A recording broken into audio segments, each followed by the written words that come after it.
თქვენ წინაშეა ნინო შარაშენიძისა და ოთარ ტატიშვილის თეთრი ორშაბათი. მოგესალმებით ჩვენო ძვირფასო მსმენელო. დღეს ორშაბათია და ჩვენი სამედიცინო გადაცემა თეთრი ორშაბათი ახალი წლიდან პირველ ეთერშია. პირველი ეთერია ჩვენი, როგორც მოგახსენეთ, ვსაუბრობთ სიმსუქნეზე და მასთან ბრძოლის მეთოდებზე, გამომწვევ მიზეზებზე, რა თქმა უნდა. ვინც ახლა შემოგვიერთდა? წარმოვადგინოთ კიდევ ერთხელ, რომ ანა კოპალეიშვილი, ენდოკრინოლოგი, ნუტრიციოლოგი და ჯავა ბაბაევი, ზოგადი ლაპაროსკოპიული და ბარიატრიული ქირურგი, ონკოქირურგი, ქირურგიული დეპარტამენტის ხელმძღვანელი, კლინიკა ახალ სიცოცხლეზე გვაქვს საუბარი ქირურგიის ეროვნული ცენტრისა. მოგესალმებით, დიდი მადლობა მობრძანებისთვის. და პირველ შეკითხვას მე დავსვავ თქვენის ნებართვით, ქალბატონო ნინო. ბრძანეთ ბატონო. ანი რო გითხრას, ანი თქვენ კითხავთ. აი რა არის სიმსუქნე, როდის ითვლება რომ ადამიანი არის ჭარბწონიანი? ადამიანების დიდი ნაწილი თავს მსუქნად ხო, ყველა ახლა რო გავიაროთ მე და თქვენ ახლა ქალაქში, ყოველი მეორე თუ არა, ყოველი მესამე გვეტყვის რომ კი მე ზედმეტი წონა მაქვს და გახტომა მინდა, ხო? ხო მეთანხმებით ამაში. აი კლასიკურად რა ითვლება ჭარბწონად? მოგესალმებით, პირველ რიგში გილოცავთ ამ გასულ დღესასწაულებს, მრავლას დაესწარით, მშვიდობა, ჯანმრთელობა, ბედნიერება ყოფილიყო ჩვენს ქვეყანაში. რაც შეეხება რა არის სიმსუქნე, სიმსუქნეს, როდესაც იქაც თავისი გრადაციები აქვს, იქ შეიძლება მოვიაზროთ როგორც ნორმალური წონა, ასევე ჭარბი წონა და უკვე სიმსუქნე არის მეტად უფრო რთული ენდოკრინული და ასევე მეტაბოლური დარღვევები, როცა მიმდინარეობს. ამასთან ერთად, როდესაც თანაფარდობა სხეულის სიმაღლესა და წონას შორის არსებობს უკვე 25-ზე მეტი, უკვე ვიძახით, რომ არის ჭარბი წონა. ანუ პაციენტს უკვე ადამიანს აქვს უკვე ზედმეტი კილოგრამები და სჭირდება მას გარკვეული ტიპის ჩარევები. აქ არ არის საუბარი, რომ აუცილებლად რაღაცა ან ქირურგიული ან მედიკამენტი, არა, პირველ რიგში ეს არის ენდოკრინოლოგთან ვიზიტი, გამოვლენა, რაიმე მიზეზით ხომ არ არის გამოწვეული ეს ჭარბი წონა და შემდგომ მისთვის ინდივიდუალურად შექმნილი მკურნალობის ტაქტიკა, აქ მოიაზრება დიეტა, ცხოვრების ჯანსაღი ცხოვრების სწავლის სწავლება, ფიზიკური აქტივობა და ასე შემდეგ. გენეტიკური შეიძლება იყოს სიმსუქნე? სამწუხაროდ ეს გენეტიკური განწყობა ჭარბწონას ახასიათებს. ზოგადად თავიდან როგორც მკითხეთ, აი ყოველ მეორე მესამესაც კი ეს მსოფლიო პანდემია მიიღო უკვე ეს სახე. არა მარტოს დასრულებში, არამედ ბავშვებშიც კი ძალიან გახშირდა ეს მაჩვენებლები. ჩვენი 21 საუკუნის დიდი პრობლემაა ეს არასწორი ცხოვრების წესი და არასწორი კვება. შესაბამისად კი გენეტიკური განწყობაც ახასიათებს. თუმცა ეს არ ნიშნავს იმას, რომ აუცილებლად უნდა გქონდეს ჭარბი წონა, უბრალოდ ჭარბწონიანი მშობლები შვილებს მეტი რისკები აქვს, ისე რომ ისინი ჭარბწონიანები იყვნენ. აქაც დამოკიდებულია თვითონ ოჯახურ კვების მიდგომებზე და სტილზეც. კი, აქ არ არის მარტო ის, რომ განპირობებული გენეტიკა, თვითონ ისინი აგრძელებენ ისე ცხოვრებას მშობლების ასწავლიან ამას და მეტი ოჯახში შვილი ჭამს იმას, რასაც ამზადებს მშობელი და მშობლები რა წესიც აქვს. არის მრავალი ფაქტორი, ულუფის სრულად დამთავრების ფაქტორი, არასწორი კვება, ულუფის ზომა, რა თქმა უნდა, სწრაფი კვება, ტელევიზორის გამოყენება კვების დროს, რომელიც ასევე ზრდის ულუფის დიდი მოცულობის. აი ტელევიზორი როგორ ზრდის ამას? არაქუცნობიერად ჭამს. ამ დროს არ ამიზნობდა, ანუ ნაყროვანების გრძნობა არ მოწდა, რომ ტვინი კონცენტრირებული არა საკვებზე, არამედ იმაზე, რაზეც უყურებს და ამასთან ეს უკვე მოქმედებს. კიდე ერთი არის, რაც ყველაზე ისეთი არის, 21 საუკუნისთვის არის დამახასიათებელი, ხშირად ხდება რეკლამა. ანუ ვიღებთ რაღაც ერთ მენიუს და ამასთან ერთად შეგვიძლია რომ მეორე უფასოდ მოყვებოდეს. ამ დროს სულ არ არის საჭირო მეორეს მიღება, უბრალოდ ვინაიდან ის უფასოდ მოყვება, ის მათი მარკეტინგული ხრიგია და ჩვენ ამ დროს ზედმეტი კილოგრამებს არ უნდა წამოვეგოთ ამ ხრიგზე. კი, ზედმეტი კილოგრამებს ხო, საპროდუქტის მაღაზიაში მაძღარი უნდა შეხვიდეო. კი, ესეც არის. ესეთი გამოთქმა არსებობს, ხო? ესე დამოკიდებულია, იმიტომ რომ საკვების მიღებით სიამოვნებას და ნაყროვანებას შორის არის რადიკალური განსხვავება. საჭმელს, როდესაც ჭამით უნდა ისიამოვნო, ამიტოა აწყობილი ყველაფერი კულინარული კერძის მომზადების გარდა, ესთეტიკა როგორ მოგართმევენ, როგორ გამოიყურება თვითონ საკვები, რათი იღებ, გარემო, ინტერიერი რაშიდაც ჭამ. შესაბამისად ის, როდესაც გაჟეტშია თავ ჩაყოფილი, ყველაფერს ამას წყდება. ეს არ არის მხოლოდ ეს მის ფსიქიკაზედაც მოგვედებს. ჭამის კულტურა აღარ არსებობს. მაგრამ ნახეთ რა შეასაქმე, ახლა მე შეგეკამათებით. მე თქვენთან სტუმრად რომ მოვდივარ ხოლმე, ხო, იქ ესთეტიკაც არის. სილამაზეც არის. ტელევიზორიც არ არის ჩართული, მაგრამ რომ მოვდივარ ხოლმე 3 დღე ვებს ვთქავ. ნუ ახლა ეს ჩემს კარგ კულინარულ მასალას. მრავალფეროვანი წარმოდება. სხვადასხვა ახლა თემიდან გადავხვევ ძალიან დღეს პირველ ეთერია და ბევრი რამე გვეპატიება.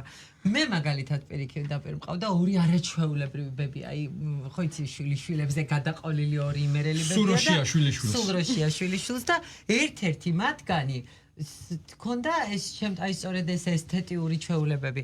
არ შეიძლებოდა როცა მასთან სტუმრად ვიყავი, დედაჩემის დედაზე საუბარი, არ შეიძლებოდა რომ აუცილებლად თეთრ სახამებელს გატარებულ ესეთ იმას გადამიფარებდა, ფაიფურის თებშებს გამომიღებდა, აუცილებლად იყო პირველი, მეორე, მესამე, რაღაც ბროლის ჭიქაში წვეს და მისხამდა, ანუ სულ მეუბნებოდა რომ შენ უნდა ჭამოს საჭმელი და ეს არის ისეთივე საქმე, როგორიც დავუშვათ წიგნის წაკითხვა. ანუ შენ კონკრეტულად იმ დროს სხვა საქმეს ასრულებ, რომლითაც სიამოვნება უნდა ისწავლო. გასაგებია, მესმის. ხო, ეს ძალიან მე მაგალითად სახში არც ერთი სერვიზი არ მაქვს მთელი, იმიტომ რომ ვერ ვიტან. აი არა ხარისხიანი ჭურჭლით შეჭმას, იმიტომ რომ აი იმ ჭურჭელსაც ძალიან დიდი მნიშვნელობა აქვს. მე ხო არ გამიტეხი არც ერთი. გატეხე შენ კარგად იყავი, არ არის პრობლემა. არა, ხო არ გამიტეხი აქამდე თქო. აცი შემიძლია? კი, აცი კი. კარგი, გავაგრძელოთ თემაზე საუბარი და ქალბატონ ანის ვკითხავ სანამ ბატონ ჯაბასთან გადავალ. რომ აი სადამდე შეიძლება მიგვიყვანოს ჭარბმა წონამ რა გართულებებამდე ეს რომ არა დაავადებები და მხოლოდ იყოს ვიზუალური რაღაცა ცვლილებებით, ნუ ექიმები ამაზე დიდად არ გავაკეთებდით აქცენტს და ნუ რაღაც სხვანაირად ჩავერეოდით, რომ ეს მიმღებლობა ქონოდა პაციენტს, მაგრამ აქ ყველაზე თავარი ის არის ძალიან ბევრი დაავადებების საწყისი და გამოწვევი არის. ყველაზე მეტად რისიც გვეშინია და ყველაზე დიდი პრობლემა არის არაგადამდებ დაავადებებში, ეს არის შაქრიანი დიაბეტი და გულწრფელთა დაატრუმეც პირველი რიგის პრობლემა არის ეს რა ვთქვათ ჭარბიწონა. ასევე არის ზოგიერთი სიმსივნის გამოწვევიც, მაგალითად ძუძუს კიბოს ერთ-ერთი რის ფაქტორად ითვლება ჭარბიწონა, კოლორექტალური სიმსივნებიც ასევე მათ რიგებში შედის. აღარ ვსაუბრობ უნაყოფობაზე, ანუ ბევრი დაავადების და პრობლემის გამოწვევია ჭარბიწონა. ანა ჩვენ არ ყოლი აქვს სტუმარი ეთერში, რომელსაც არ დაესახელებიოს თავისი დაავადების განვითარების პათოგენეში, ერთ-ერთ წამყვანულად ჭარბიწონა და ხორცული დარღვევები. ამიტომაც არის ძალიან მნიშვნელოვანი ის რაც ვიზუალურად ჩანს, ეს აისბერგის თავი, რომელიც ასე ვთქვათ, შეგვიძლია შევაფასოთ ადამიანი აქვს მაგ ზედმეტი კილოგრამთან მთელი დიდი და ცვლილებები და პრობლემები და ჯანმრთელობის დარღვევა მიმდინარეობს შიგნით ორგანიზმში. აქ ანთებითი მარკერები ისე და ანუ ბევრი სიღრმისეული პრობლემებს იწვევს ჭარბიწონა და კიდე ბევრი გამოსაკულებია იმდენად მნიშვნელოვანი ფაქტორია.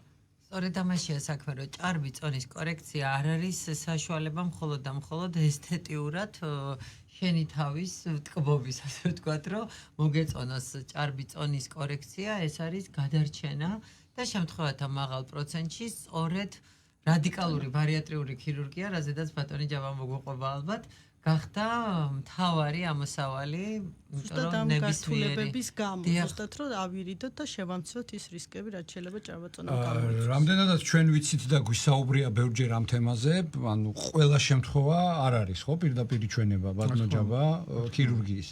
აი რომ მოგვიყვეთ, რა დროს არის ნაჩვენები ბარიატრიული ქირურგია? კი ბატონო, მოგესალმებით კიდევ ერთხელ. ესე იგი, ნუ ani ძალიან კარგად ისაუბრა. მიკროფონთან ახლოს თუ შეიძლება. ani ძალიან კარგად ისაუბრა ზოგადად სიმსუქნის პრობლემებზე, სიმსუქნის პრობლემები მთელ მსოფლიოში მე-20 საუკუნიდან მოყოლებული 21 საუკუნეში საკმაოდ პრობლემატურია. მსოფლიო ჯანდაცვის ორგანიზაციის მიერ აღიარებულია სიმსუქნე არაინფექციური ეტიოლოგიის ეპიდემიად მთელ მსოფლიოში, არა მარტო დიდებში, არამედ უკვე ტენდენცია წამოვიდა ბავშვებშიც, აი ყვებასთან დაკავშირებით ძალიან ბევრი და კარგად ვისაუბრეთ, ასე ვთქვათ. და ძალიან უარყოფითი ზეგავლენა მოაქვს ამ ფასტ ფუდებს, სწრაფკვებას და არასწორკვებას და ასე შემდეგ. სიმსუქნის ჩამოყალიბებაში.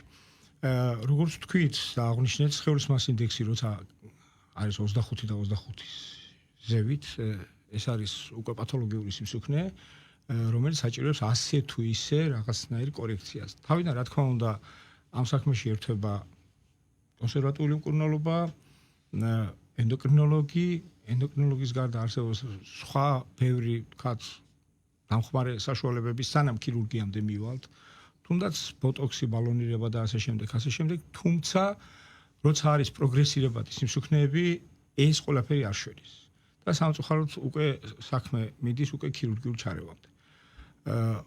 დაახლოებით სხვადასხვა ქვეყნებში სხვადასხვა სხეულის მასის ინდექსის მიხედვით განისაზღვრება ოპერაციის ალბათობა, დღის წესრიგში დგება სხვადასხვა BMI-ით და ჩვენთან საქართველოში 32-დან 32 სხეულის მასის ინდექსით უკვე კეთდება ოპერაციები, თუ 32-დან 35-მდე არის თანხლები დაავადებები, როგორც არის მაგალითად ერთ-ერთი ვერაგი დაავადება, როგორც აღნიშნეთ შაქრიანი დიაბეტი. ამ შემთხვევაში კეთდება ბარიატრიული ოპერაციები და ძირითადად უფრო გასტროშულტირებები, რომელიც ძალიან კარგი შედეგს იძლევა და ძალიან ხანგრძლივ რემისიას იძლევა ამ შაქრიანი დიაბეტის მკურნალობაში. ხოლო როგორც გითხარით 35-ის ზემოთ და 50-ის ზევით უკვე სამწუხაროდ ძალიან ბევრი პაციენტები ყავს ასეთი სხეულის მასის ინდექსით. სამწუხაროდ გასტროშულტირება რას გულისხმობს? გასტროშულტირება ეს არის ასეთი ხალხში ესეთი პოპულარული ეს არის მინი გასტრიკ ბაიპასი. ეს არის ბაიპასი. გასტროშულტირება. არსებობს რამოდენიმე ტიპის გასტროშულტირებები, აქ ხდება გამოთიშვა ნაწლავის საკვები 12 გუჯას გზას არ გაივლის, ანუ დაახლოებით მეტრანახევარი. კუჭისთლიანად გადის? კუჭს არ გადის. კუჭის დაახლოებით კარდიულ ნაწილთან მცირე მონაკვეთი რჩება და გადადის მილ ნაწლავში, კი ბატონო. დაახლოებით დიდი ბაიპასი რა არის? მინი გასტრიკ ბაიპასი, ეს არის არსებობს ერთანასტომოზიანი და არსებობს ორანასტომოზიანი. მინი გასტრიკ ბაიპასი. და შემდგომ უკვე კიდევ სხვადასხვა მოდიფიკაციებია იმის დამიხედვით, როგორ არის გართულებული, როგორც თქვათ, შაქრიანი დიაბეტი და ასე შემდეგ. ეს ოპერაციები ჩვენს კლინიკაში დაწყებული მე ერთი რაღაცა მინდა აღვნიშნო აუცილებლად და აღსანიშნავია, იმიტომ რომ ჩვენთან ჩვენს კლინიკაში სიმსუქნის მკურნალობის სრულ სპექტრს მოვიცავთ, როგორც კონსერვატიული, მცირე ინვაზიური, ანუ როგორც ბალონირება, ბოტოქსი, ასევე, რა თქმა უნდა, ქირურგიული გასულ წელსაც და უკვე იქონდათ ეს მეთოდები მე რამდენად დიდი ხანია დანერგილი გვაქვს ეს მეთოდები, ანუ ხო გეუბნებით სრულ სპექტრს მოვიცავთ, შემდგომ უკვე დგება ეს თუ დგება ასე ვთქვათ ოპერაციული მიდგომის აუცილებლობა, აბსოლუტურად ყველა ტიპის ბარიატრიული ოპერაციები შეგვიძლია გავაკეთოთ კლინიკაში, შესაბამისი ბაზა არსებობს ამისთვის, შესაბამისი მომზადება არსებობს ამისთვის, შესაბამისი აპარატურა არსებობს.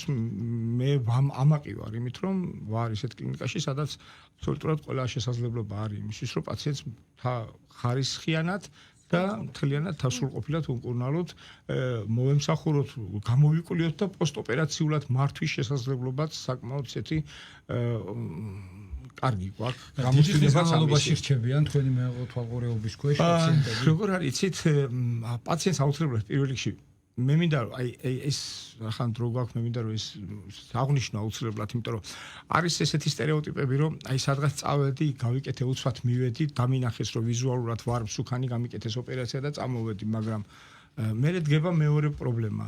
პაციენტი არ არის სათანადოდ მომზადებული. პაციენტმა არ იცის რა ოპერაცია გაიკეთა. არ იცის როგორ უნდა მოიქცეს ოპერაციის მერე. ამას აქვს ძალიან დიდი მნიშვნელობა. უნდა მომზადდეს ძალიან, როგორც ფსიქოლოგიურად, ასევე ფიზიკურად. პაციენტი აუცილებლად უნდა იქნეს გამოკვლეული და უნდა იყოს მომზადებული. მან უნდა იცოდეს რა სჭირდება მის ორგანიზმს. ამისთვის უნდა იყოს მზად.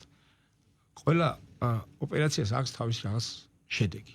და ეს შედეგი როდის დადგება, ისაც უნდა იცოდეს. მაგალითად ზოგიერთი პაციენტი იკეთებს რაღაც გარკვეული სახის ოპერაციას და თქვათ ერთ თვეში რეკავს ან მოდის და მე რაღაცა 5 კილო იმდენად ვერ დავიკელი, რაც თქვათ სხვამ დაიკლო. ამ დროს იმას სხვა ოპერაცია გაკეთებული. ამას სხვა ტიპის ოპერაცია გაკეთებული. ამიტომ ექიმების ვალდებულება, ჩვენი რა თქმა უნდა ვალდებულება ეს მოკლე პერიოდის ეს განათლება რაღაც სამედიცინო კუთხით მივაწოდოთ ეს ინფორმაცია პაციენტს, რომ პაციენტმა იცოდეს რისთვის უნდა იყოს მზად, რას უნდა იკეთებდეს და მე შემდგომ პოსტოპერაციული პერიოდი როგორ უნდა იმართებოდეს რა. და ну რა თქმა უნდა ოპერაციის შემდგომ დაახლოებით 2 კვირა უწევს ხოლმე ჩვენთან ქირურგებთან კონტაქტი სანამ ნაკერებს მოიხსნის და მე ხანგრძლივ პერიოდში უკვე ენდოკრინოლოგის მეთვალყურებების ქვეშ თუმცა როგორც კი პირველ სასურველ კილოგრამებს მოიკლებენ მე ყველას ავიწყდება ექიმთან ვიზიტი ხომ ასწორს ამბობ ესაც არის კი გარკვეულად ესეთი რაღაცა არის ასე ხდება თითქმის შემთხვევათა 80%-ში მე სრული პასუხისგებლობით შემიძლია ეს განვაცხადო ჩემით დაწყებული და დამთავრებული რა მინდა რო გითხრათ თუ შეიძლება რადგან ჩვენ ბაიპასზე ვლაპარაკობდით ძალიან ბევრი კითხვა შემოდის ამასთან დაკავშირებით ჩვენ Facebook გურდზე შაქრიან დიაბეტთან მიმართებაში როგორ ხდება ნუ პაციენტების კატეგორიის შეკრება როგორც ხდება და ხა მას ექიმი რო წყვიტავს ამაზე დროს არ დავკარგავ და დავუშვათ ყურადღებას არ გავამახვილებ აქ არის მეორე მომენტი აი დანიშნა ექიმა რომ მას აუცილებლად სჭირდება ქირურგიული ბარიატრიული ჩარევა და ქირურგმა ენდოკრინოლოგმა ნუტრიციოლოგმა ერთად გადაწყვიტეს რომ აქ უნდა გაკეთდეს მინი ბაიპასი როგორც თქვენ უძახით თუ კუჭი აი როგორ აი ამის თვითონ ეს ქირურგიული ჩარევა როგორ ეხმარება შაქრიან დიაბეტს იმიტომ რომ წონაში იკლებდა შაქრის მაჩვენებლები გიწესრიგდება თუ იმიტომ რომ პანკრეასის ფუნქცია უნჯობესდება ანუ მექანიზმი რა არის შაქრიან დიაბეტთან ბრძოლის პანკრეას ამოსუნთქვის საშუალებას ვაძლევთ განტვირთვისობა ანუ ამოსუნთქვის საშუალებას პანკრეას ვაძლევთ საშუალებას რომ უკეთესად იმუშაოს ასე ვთქვათ ხო იფუნქციონიროს ამასთან ერთად ჩვენს ორგანიზმში არსებობს ინსულინოტროპული ჰორმონები რომელიც ნაწლავში გამომუშავდება სამწუხაროდ ჩვენს სურვილზე არ არის მისი რაოდენობის, იმიტომ რომ ასევე გვაქვს მეორე ფერმენტი, რომელიც ამ ყველაფერს აინჰიბირებს და არ აძლევენ საშუალებას, რომ აქტიურად ისევ ამუშაოთ, როგორც აი ზუსტად როცა ხდება ეს მინიგასე ბაიპასი, აქ ხდება მისი რაოდენობის ზრდა, რაც იწვევს შაქრის დონის ოპერაცია ეს გზა რომელიც მოკლდება აპროვოცირებს სიგამხრის ჰორმონს ასე ვთქვათ. ამას უკვე მე ვაკონტროლებთ ოპერაციის მსვლელობაში.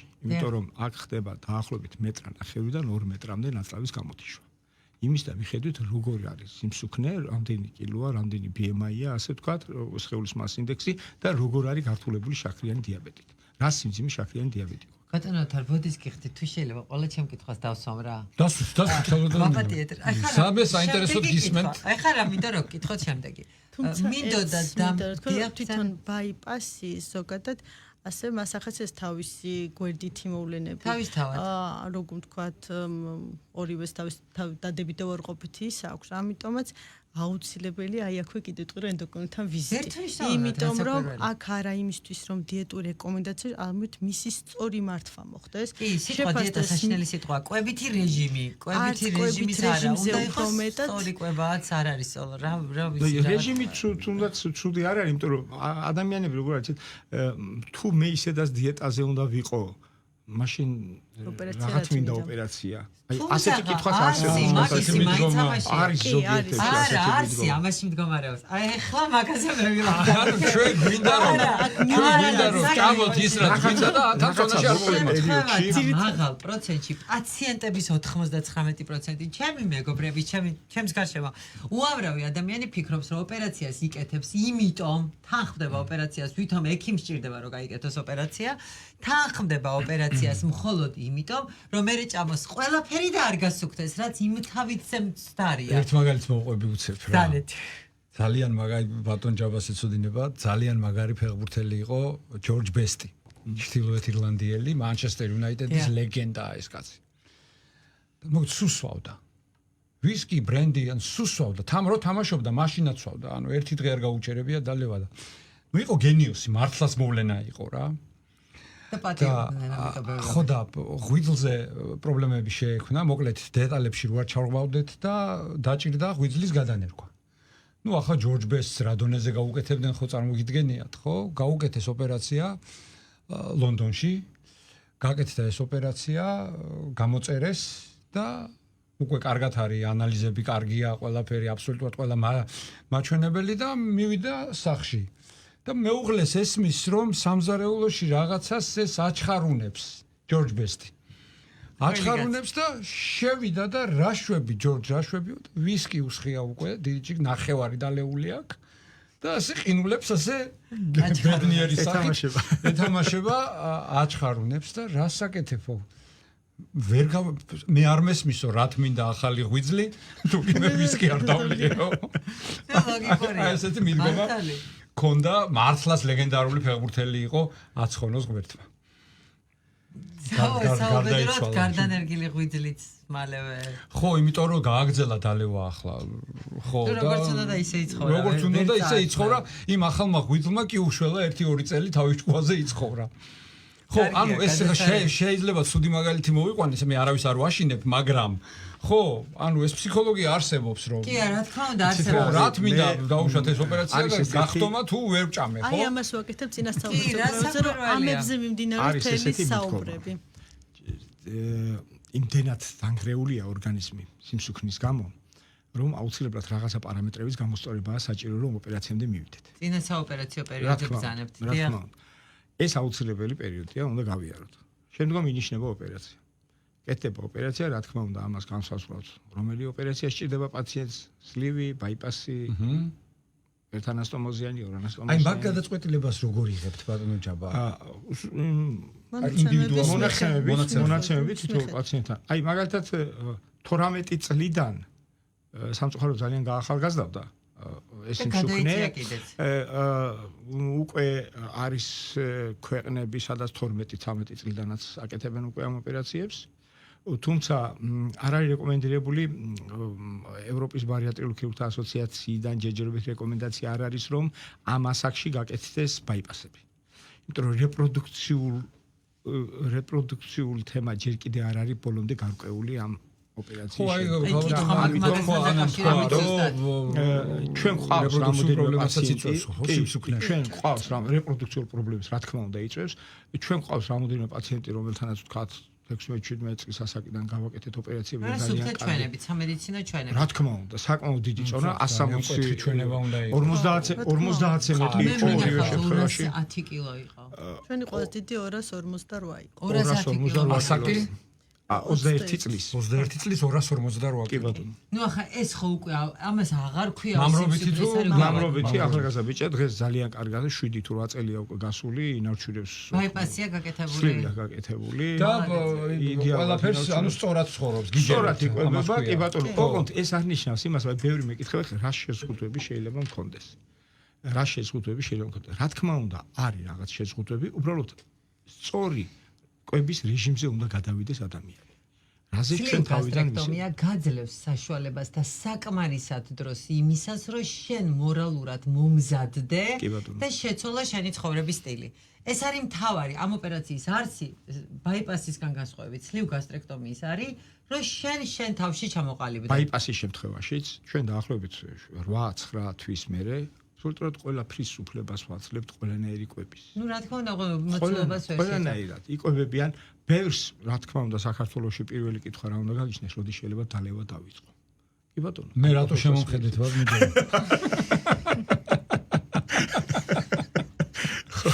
არა, ნუ არის ხოლმე ესეთი მოცულობა სითხი ჩანაცვლებ თუ არის რა მნიშვნელობა? კი ბატონო, ალკოჰოლსაც იღებენ, საკვებსაც მიირთმევენ, ოღონდ იმ რაოდენობით, იმ ზომიერ უკვე თვითონ ასაზღვრავენ ამას, რამდენი უნდათ, რამდენი დანაკლდები მეტი აღარ სჭირდება. კუჭს შეუძლია გაიზარდოს, მიაჩვენონ. ბაიპასის შემთხვევაში არა. შეხვედრა კარგი გამოთქვა და გამახსენდა. კუჭს თუ აქორებ ქორიაო, თუ აღორებ ქორიაო. კი ბატონო, ეხლა თუ არ გინდა რომ გავყარონ აქედან სტუმრებიანა. გვაქვს დრო მეგობრებო? ერთი წუთი გვაქვს დრო, კი ბატონო, ერთი წუთი თქვენ ბძანეთ ხალხო. მე ცოტა უფრო მეტი დრო მჭირდება, იმიტომ რომ კითხვა უნდა დაუსვა. შესაძლებელია თუ არა მეორედ გაკეთება ამ ოპერაციის და შესაძლებელია თუ არა აი მაგალითად მინი ბაიპასის შემთხვევაში პირიქით უკანა დაიბრუნო გამოთიშული ნაწლავი, იმიტომ რომ არ შეიძლება რომ არ გამოჩნდეს ადამიანების კატეგორია, რომელთანაც მალაცორფციის სინდრომი, უამრავი რამე შეიძლება განვითარდეს. ჩემი მთელი პროფესია მაგაზია მალაცორფციის სინდრომზეა და ანემიების დიდი ნაწილი. შეიძლება სლივის შემდგომ გაკეთდეს გასტრიკ ბაიპასი, გასტროშულტირება, ანუ მინი გასტრიკ ბაიპასი, როგორც ერთანასტომოზიანი, ასევე ორანასტომოზიანი, ასევე გასტროშულტირების შემდგომ შეიძლება გადავიდეს სლივზეც. შესაძლებელია გაკეთებულა. ანუ ბაიპასის მერე გააკეთო სლივი? როგორც წესი, მე რამდენადაც ვიცი, სლივ გასტრექტომია პირველად გამოიგონეს და უпростоრად დაიწყეს იმ мотивაციით, რომ ძალიან ჭარბწონიან ადამიანებს ამზადებდნენ ბაიპასის. კი ბატონო, ბატონო, ამათი შეერთება და შტატებში. მე ამან ისეთ ხიბლში შეიყვანა აღარ ადამიანების დიდი იკეთებდნენ კატეგორია, მერე მეორე. რომ ბაიპას აღარ აღარ იკეთებდნენ. აღარ იკეთებდნენ. თუმცა შემთხვევათა მაღალ პროცენტში თუ ძალიან ჭარბწონასთან არის და ძალიან ჭამის მოყვარულთან იმ შენ ცნობილ ფეხბურთელივით დაკავშირებული შემთხვევათა მაღალ პროცენტში მაინც ხდება ოპერაციის განმეორებითი ოპერაციის საჭიროება და როგორც წესი მეორე შემთხვევაში უკვე ფსიქოლოგიური შიმშილი ძალიან მნიშვნელოვანია კიდე ეს თემა და ფაქტორიც და გასაკვირველია მე მყავს მეგობარი რომელმაც მითხრა რომ მე არ შემიძლია ამ ოპერაცია არანაირი მატერიალური არანაირი ფიზიკური არანაირი ემოციური და არანაირი პრობლემა არ არის არა და ჭირდება მას ეს ოპერაცია მითხრა ძალიან გასაგებად რომ მე არა ვარ ემოციურად მზად იმისთვის რომ მე საჭმელი ვერ შევჭამ ამიტომ კი არა რომ რაღაც განსაკუთრებულად ჭამს უბრალოდ არ შეუძლია იმ რეჟიმში ყოფნა რომელი რეჟიმი ეს ხო სწორი მიდგომაა პაციენტის მხრიდან როცა არ არის მზად არ იკეთებს რა თქმა უნდა იყოს მზად რომ მაგრამ მან გაიგეთოს. კარგი იქნება ჩართულობა თუმცა ფსიქოლოგიის ხო რა თქმა უნდა რომელიც ამ ყველაფერს მოაგვარებს აი ამ თემაზე სასაუბრად სულ რამოდენიმე წუთში დავბრუნდებით პირდაპირ ესე იგი ჩემი ერთი წუთი არ არის ერთი წუთი და თქვენი ერთი წუთი ერთი წუთია მითხრას რომ დაწერეთ განცხადება და წადით კარგი დროებით